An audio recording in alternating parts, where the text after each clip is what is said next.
जो नवाज शरीफ साहब को और ये कहा गया कि उनको बयानिया और उनका जो ये एक एजुटेशनल मोड में वो इस वक्त है, छोटे भाई भी लंदन वापस रवाना हुए 48 घंटे के अंदर ही गुज़िश्ता हफ्ते। खुर्शीद शाह साहब भी मशवरा दे रहे हैं कि जनरल फैज़, जनरल बाजवा के एहतसाब की बातें छोड़ें और आगे बढ़े। इस तरह के कन्फ्रंटेशनल या कॉन्फ्रंटेशंस में इंगेज करने के बजाय आप अपनी तमाम तर तवानाइयाँ जो है वो फोकस करें जो मुल्की मसाइल है। मुशाहिद हुसैन साहब भी ये बात कह चुके हैं कि अगर आप इस तरफ जाएंगे, एहतसाब की तरफ जाएंगे, इनके खिलाफ कार्रवाई करेंगे, तो फिर मुल्क में मार्शल लॉ लगने के खदशात हैं।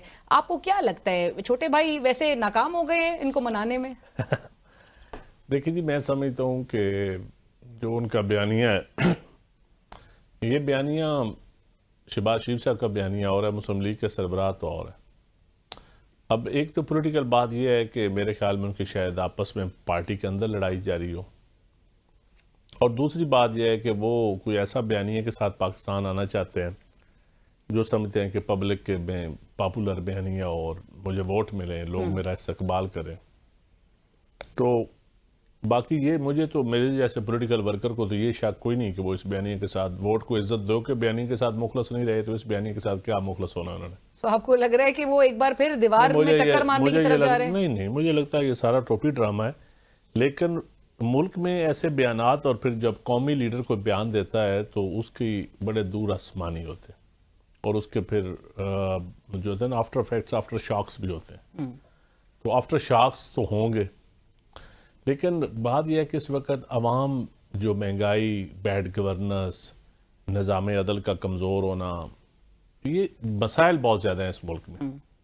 इस रीजन में हम किस तरफ जा रहे हैं, तो इन मसाइल में मैं समझता हूँ इस वक्त ऐसे बयानिए की कोई गुंजाइश मौजूद नहीं।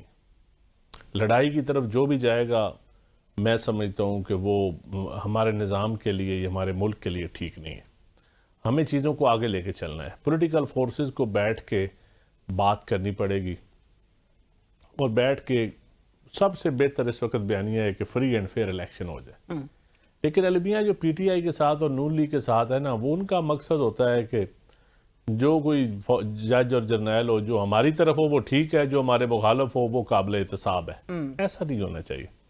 और बैसाखियां जो उनको मुहैया करे वो ठीक है, जो बैसाखियां देने से इनकार करे उसका एहतसाब का नारा लगा दे।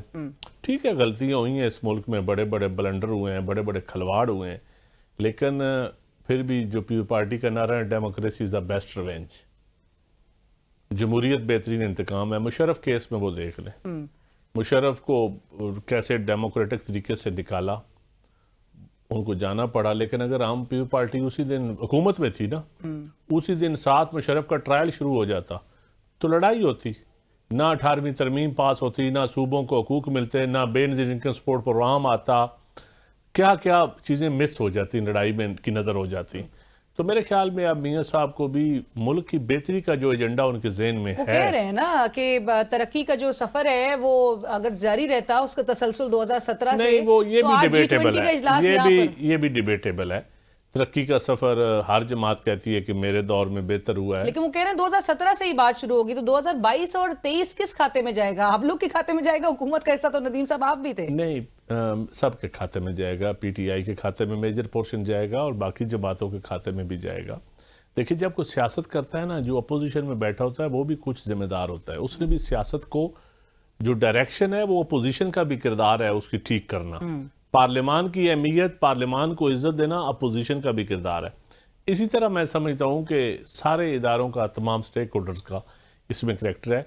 लेकिन इस वक्त ये बड़ी सीधी सी बात है, मियाँ साहब का जो बयानिया है ये सिवाय अफरा तफरी के और कुछ नहीं। तो आप कह रहे हैं, आपने पहले ही कह दिया कि ये टोपी ड्रामा है, ये बयानिया भी नहीं है आपके? देखिए, मैं इसलिए मैं जब अगर कोई मुझे वज़ीर-ए-आज़म बनाए, मेरे लिए पॉलिटिकल इंजीनियरिंग करे, मेरे लिए एहतसाब का जेली बयानिया बनाए, मेरे लिए मेरे मुखालफिन को जेल भेजे, मेरे मुखालफिन के आर्म ट्विस्टिंग करके पार्टियां छुड़वाए, वो ठीक, वो फिर बयानिया ठीक।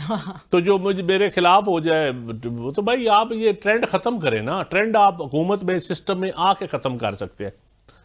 अगर मैं मियाँ साहब का बयानिया, मैं समझता हूँ कि जिस तरह चार्टर ऑफ डेमोक्रेसी हुआ था, आज उनको चाहिए था कि आए सारी पार्टियां चार्टर ऑफ डेमोक्रेसी पे आए, जो जिसके वो खुद बानी है, शहीद बीबी और मियाँ साहब चार्टर ऑफ डेमोक्रेसी पे, तो मियां साहब को तो आप चार्टर ऑफ डेमोक्रेसी के बयानिए पे आना चाहिए, उस बयानिए को और रिफ्रेम करना चाहिए और बेहतर तरीके से दूसरी पार्टियों को भी कायल करना चाहिए। नेशनल लीडरशिप तो ये बनती राइट, है। बट चंद साहब, जिस तरह से ये एंटी एस्टैब्लिशमेंट बयानिया जो है पाकिस्तान में हमेशा से बड़ा मकबूल रहा है, देखिए इसलिए वो इस बार आपको लगता है हालात? देखिए असल में 11 साल अयूब के 7-8 साल, 11 साल मुशर्रफ, 11 साल ज़ियाउल हक, फिर उनके मंजूर नज़र लोग, इनकी हुक्मरानी देखी जाए बहुत ज़्यादा बनती है। तो फिर उसमें उस हुक्मरानी में यकीनन फिर एंटी बयानिया भी बनता है। फिर सियासतदानों को इस मुल्क में फांसियाँ भी लगीं, कोड़े भी लगे, जेलें भी हुई, जलावतनियाँ भी हुई। तो ये एक बयानिया तो है, हर कोई कह रहा है कि वो जिम्मेदार है, वो जिम्मेदार है, लेकिन मैं कहता हूँ इस चीज़ को हमें ख़त्म करके आगे चलना चाहिए। आपके ख्याल में एहतसाब का मुतालबा भी सही नहीं है? नहीं, मेरे ख्याल में एहतसाब का मुतालबा किससे आप करेंगे? कौन एहतसाब करेगा? हमारे सिस्टम में इतनी ताकत ये जो नहीं है। जजेस की भी बात कर रहे हैं, मैं अगर किस कानून के तहत? नहीं देखें, आप एक तरीका कारता है, इफ्तिखार चौधरी वाला जो ड्रामा था, जो खलवाड़ था, उसमें मियां साहब हिस्सेदार नहीं है पूरे। उस जो इफ्तिखार चौधरी ने जो इस मुल्क के साथ जुल्म किया है, उसको लाने में मियां साहब नहीं है। रिकॉर्ड को करके हो इस मुल्क के पीपल पार्टी के साथ जो पॉलिटिकल इंजीनियरिंग इफ्तिखार चौधरी ने की है, फिर मियां साहब उस पर माफी मांगे। फिर उसमें इफ्तिखार, हाँ, अगर मियां साहब इस एहतसाब लिस्ट में इफ्तिखार चौधरी का नाम शामिल कर लेते, इसमें और लोगों का नाम शामिल करते, फिर शायद मेरे जैसा पॉलिटिकल वर्कर कोई यकीन करता कि नहीं यार ये तो जर्नल एक बात कर रहे हैं। लेकिन अगर आप पर्सन स्पेसिफिक करेंगे या अपने जाती इंतकाम की बात करेंगे, वो आपकी नेशनल पॉलिसी या नेशनल बयानिया नहीं बनेगा। आप कह रहे हैं कि नेशनल बयानिया नहीं बनेगा अगर आप वो तो फिर अदल की बुनियाद पर होना चाहिए। मियां साहब कहें मैं अदल की डिमांड करता हूं, अदल में फिर सारे आते हैं, फिर मियां साहब खुद भी आ जाएंगे, शहबाज शरीफ साहब भी आ जाएंगे, और लीडर भी आ जाएंगे, फिर अदल का मुतालबा करें ना। राइट, फिर नेशनल ट्रुथ रिकंसिलिएशन कमीशन जो बीबी शहीद बीबी ने कहा था बनाएं, किस किस से गलती हुई है वो सारे कौम से माफी मांगे। फिर मियां साहब को उस कमीशन की तरफ, मियां साहब को जो अपना साइन शुदा डॉक्यूमेंट है ना, उसमें कहीं नहीं लिखा कि कुछ जर्नलों को या जजों को आप लटकाएंगे या खलवा उनके साथ आप इदारों के साथ टकराएंगे। देखिए उनके इदारे उनके साथ खड़े हैं,